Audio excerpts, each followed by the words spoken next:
I can't believe I've completely misunderstood Anakin's fall and Revenge of the Sith for 20 years.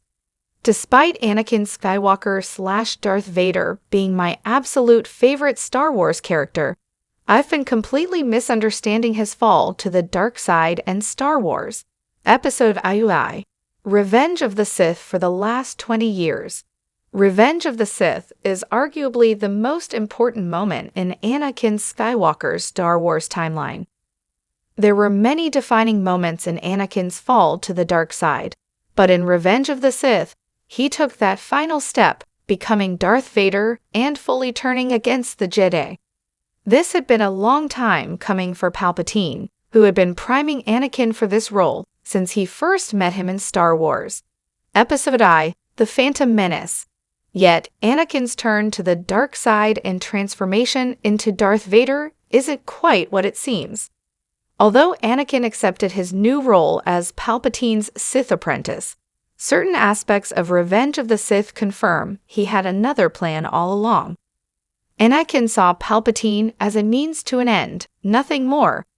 In Revenge of the Sith, after Anakin turns on Mace Windu and Palpatine sends him flying out the window, Anakin is quick to swear his allegiance to Palpatine and accept his new role as Palpatine's apprentice.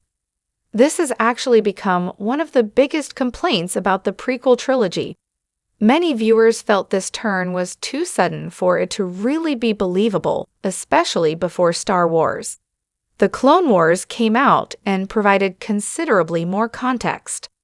Part of that was undoubtedly that Anakin really was as desperate to save Padme's life as he claimed to be, and another was likely him feeling irredeemable in the eyes of the Jedi, given what he'd done to Mace Windu.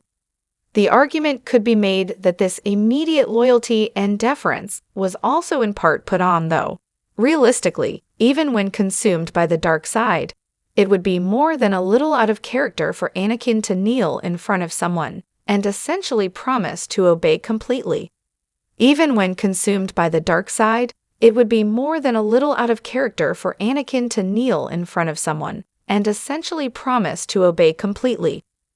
One line in particular supports this theory and suggests that Anakin may actually have been plotting to overthrow Palpatine and become the true Sith Master right away. While on Mustafar, Anakin tells Padme, "I am more powerful than the Chancellor. I can overthrow him, and together, you and I can rule the galaxy. Make things the way we want them to be." This would be in keeping with the Sith rule of two, wherein the Sith apprentice is meant to crave the power of the master and ultimately grow powerful enough to overthrow them. Of course, this would be a very expedited version of this dynamic, but who better than the Chosen One himself to attempt an immediate takeover? With how self-aggrandizing Anakin was at that moment, it's also not difficult to imagine that he really did think this was possible. Were that the case, it would mean that Anakin only ever saw Palpatine as a means to an end, even right when he turned to the dark side. He needed Palpatine to teach him how to save Padme's life, as that was something he couldn't do on his own. Once he saved Padme, though, Anakin had no more use for Palpatine, and he was already making that clear. Anakin didn't even know Palpatine had founded the Empire. He planned it himself. One of the most shocking aspects of Palpatine and Anakin's competing interests, and something I've certainly missed in my countless Revenge of the Sith watches all these years, is that Palpatine never actually told Anakin that he was had established the Empire.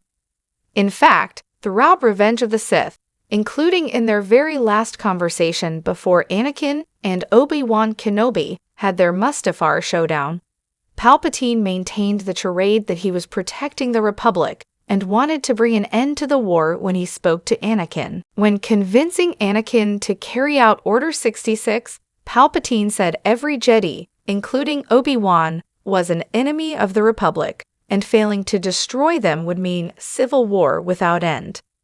Palpatine was still playing this angle in their final conversation before Anakin and Obi-Wan fought, when he told Anakin that all Separatist droid units needed to be shut down immediately, as though the conflict was still Separatists versus the Republic. This messaging seems to have worked on Anakin, given he told Padme, "I will not betray the Republic," when he went to see her before leaving for Mustafar. In light of that, it seems safe to assume Anakin was unaware, even on Mustafar, that Palpatine had entirely overhauled the Republic and established the Galactic Empire. Shockingly, this means Anakin arrived at the idea of establishing his own empire independently. Palpatine had certainly planted the idea, telling Anakin at one point, "Once more, the Sith will rule the galaxy," but Anakin had taken that and run with it. And his plans had nothing to do with Palpatine. Anakin dreamed of ruling the galaxy, with Padme at his side. When Anakin told Obi-Wan he had brought peace, freedom, justice, and security to his new empire, and Obi-Wan expressed incredulity that Anakin would call the empire his, he wasn't referring to Palpatine's galactic empire at all.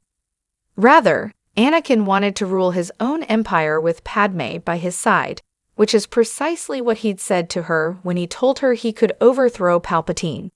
Anakin's true plan, it seems, was to exploit Palpatine's knowledge to save Padme's life, kill his new Sith master, and rule his own empire alongside his wife. It's always been clear that Anakin was power-hungry, unpredictable, and self-serving in the latter half of Revenge of the Sith. But I'd never quite caught that Anakin's intentions were never really to serve Palpatine. Yes, he dropped to his knees and called Palpatine Master, but that was Anakin's very short-term plan the whole time, it seems. Undoubtedly, as soon as Anakin had obtained what he needed to save Padme's life, he would have turned on Palpatine, just as Palpatine had done with his own Sith Master. Unfortunately for Anakin, two key things prevented this plan from ever being realized. Padme's death saved Palpatine from Darth Vader's wrath. Darth Vader became one of Star Wars' most powerful Sith, but George Lucas himself has said that Vader would have been so much more powerful had he not sustained the injuries he did in his battle with Obi-Wan. While the Darth Vader suit saved his life, it also restricted him and caused him daily pain, all of which prevented him from becoming as powerful as he could have been and once was. This is in part why Anakin's plans to overthrow Palpatine never came to be. He simply didn't have the power to do so anymore. However, an equally significant reason why Anakin never made good on these plans was that he lost his true motivation. Anakin only ever wanted to align himself with Palpatine in the first place because he claimed to be able to save Padme's life. With her death at the end of Revenge of the Sith, Anakin lost the only thing he'd even wanted from the dark side, and he also lost the person he'd planned to rule alongside. Given Anakin's/Vader's power had been so seriously diminished and he had lost Padme, there was simply no fight left in him to carry out these plans. This is all rather good news for Palpatine, as, arguably, Vader would likely have been successful had he attempted to destroy Palpatine when he was at the height of his power. Clearly, Anakin Skywalker/Darth Vader never really intended to serve Palpatine in Star Wars, Episode III, Revenge of the Sith at all, but nothing went according to plan.